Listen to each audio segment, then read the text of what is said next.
17 декабря 2020 года городской специализированный дом ребенка, а ныне Республиканский центр содействия семейному воспитанию, отметил 95-летний юбилей.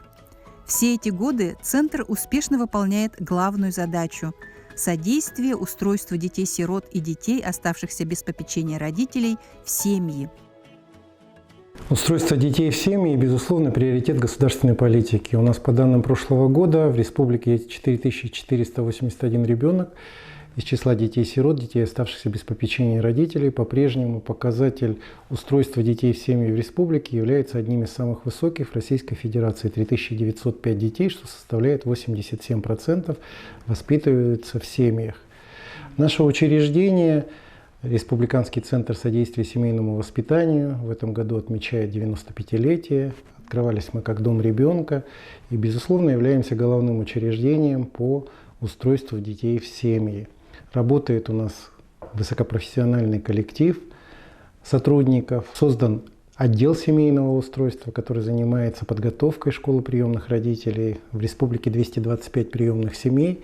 И наши специалисты проводят и школу приемных родителей в том числе. Непростое время, в период пандемии, но тем не менее на сегодняшний день возобновила работу школа, пока в дистанционном формате, и планируем, что 28 приемных семей, которые планируют взять на воспитание детей, получат соответствующие сертификаты для того, чтобы иметь возможность устроить максимальное количество детей в семьи. В этом году в рамках юбилейных мероприятий наше учреждение получило лицензию на дошкольное образование. Мы внедряем федеральный государственный образовательный стандарт. Емкость учреждения составляет 80 воспитанников. В рамках уставной деятельности, помимо того, что у нас находятся дети в этом году до 7-летнего возраста включительно, также мы являемся законными представителями детей, которые находятся в паллиативном отделении. И с этого года в состав воспитанников включены и молодые мамочки с детьми до 1 года, есть у нас и такие. Работаем над тем, чтобы максимально устраивать детей в семьи. За 9 месяцев текущего года в наш центр поступило 138 ребятишек. 137 из тех, которые поступили к нам, дети устроены в семьи. То есть максимальная задача, работаем с органом опеки и попечительства города Якутска, там, где возможно сохранить кровную семью, как бы не замечательно было в нашем центре, а у нас действительно работают высокопрофессиональные кадры. И к тому, что я уже сказал, облагораживается и деятельность самого учреждения, открываются новые направления, в том числе и медицинское сопровождение. Открыта у нас в этом году соляная комната, в том числе. Открыли мы 2-й кабинет Монтессори, несмотря на то, что в непростых условиях пандемии. С 15 апреля мы работаем в условиях изоляции, и сотрудники по 2 недели без выхода из учреждения работают с нашим контингентом. Из общей численности, как я уже сказал, 42 ребенка у нас имеют статус соответствующий, то есть находятся в Государственном банке данных. Всего по республике 507 детей воспитываются в сиротских учреждениях, из которых, вот я сказал, 42 имеющие статус находятся в нашем учреждении. При общей численности нашей 80 детей. Понятно, что их бывает чуть больше, чуть меньше. По решению органа опеки, по решению КДН, то есть там, где трудная жизненная ситуация, привозят в наше учреждение. Мы уже занимаемся непосредственно реабилитацией, работой с семьей, возвратом.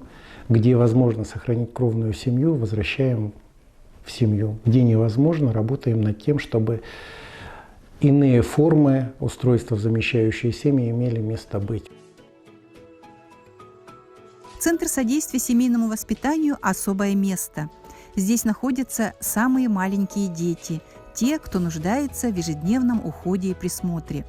Мы поздравляем весь коллектив с 95-летним юбилеем центра и желаем плодотворной работы, радости и позитива от общения с детьми. И пусть малыши, находящиеся в центре, обретают самое главное в жизни – семью. Мы призываем всех принять участие в благотворительной акции центра «Елка добра» и подарить новогоднее волшебство – подарки воспитанникам центра.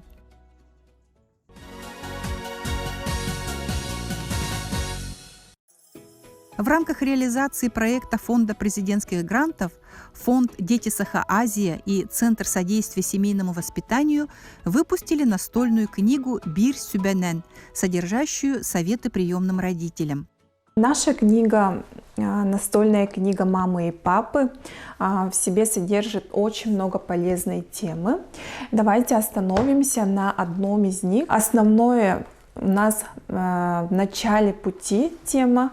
В нем говорится о мотивах родителей на прием детей в свою семью. Если говорить о мотивах, они разделяются условно на положительные и отрицательные. Положительные — это можно к ним отнести продолжение рода, реализовать себя в качестве родителя, желание иметь большую и дружную семью. А к отрицательным это жалость, то есть человек увидел какой-то репортаж в СМИ, в телевидении о детях-сиротах и спонтанно захотел взять ребенка в семью. Желание супругов сохранить свою семью, то есть у них какой-то кризис в семье, и за счет ребенка, если у них в семье нет своего родного ребенка, за счет приемного ребенка они хотят сохранить свою семью. Но нужно понимать, что такие отрицательные моменты не могут быть таким моментом, мотивом для создания семьи.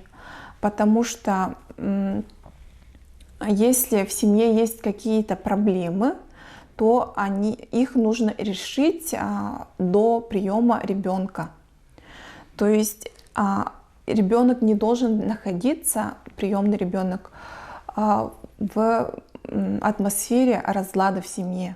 То есть родители все равно в любом случае будут решать свои проблемы, и ребенок будет находиться в той атмосфере неблагополучной для его развития.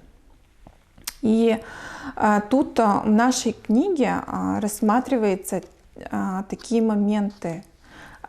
И нужно говорить о том, что если вы не разобрались в себе, не разобрались в мотивах, почему вы хотите взять ребенка, то для вас школа приемных родителей будет очень хорошим подспорьем для работы над собой, над своими желаниями, над своими какими-то положительными и отрицательными моментами в родительстве, воспитании ребенка. То есть, если вы в чем-то не уверены, в чем-то еще не разобрались, то школа приемных родителей будет очень хорошим таким началом. И школа приемных родителей ни к чему не обязывает. Если вы решили после школы не принимать ребенка, возможно, пока вы не созрели, то это тоже хороший результат, потому что и вы можете поработать над собой, поработать над своими какими-то проблемами и пройти, возможно, повторно в школу и решить для себя, брать или не брать ребенка.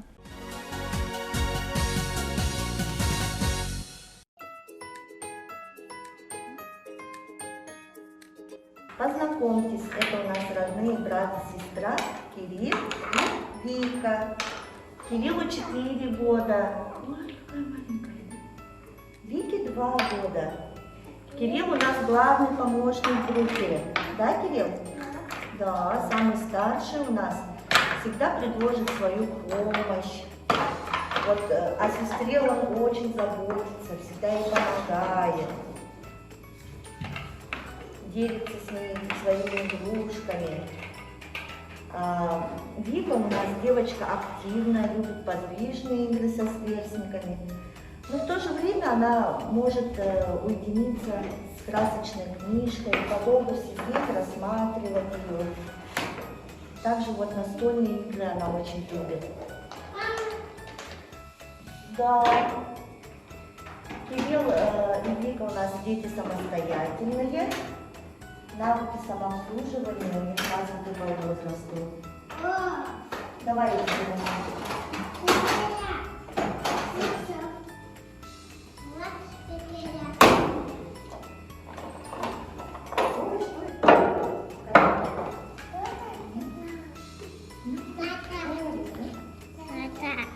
Они у нас дети очень общительные. Да, да. Ну, большая рыба, да? Вика – добрая, ласковая и смышленая девочка. Она с радостью занимается, открывая и познавая что-то новое для себя. Собака. А где кошка? Кошку мне покажи. Кошку покажи. Покажи кошку. Вот кошка, да мяу, говорит кошка. Мяу. А дай мне петушка. Вика, дай мне петушка. Где петушок? Ой, вот петушок. 4-летний Кирилл – незаменимый помощник в группе. Он старательно моет посуду, тщательно перемывая чашки и с удовольствием помогая в этом воспитателям. Ну,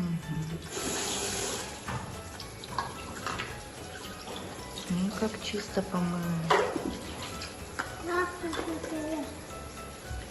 Тряпка нужна, да?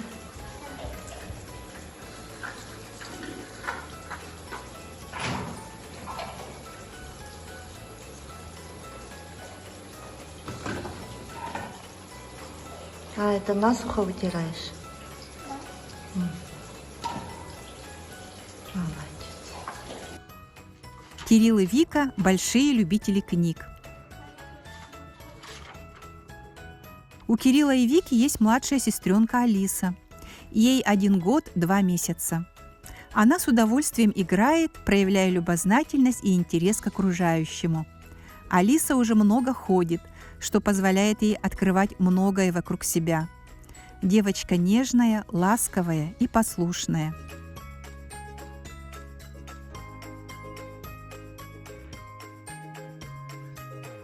Кирилл, Вика и Алиса в силу ряда причин оказались в центре.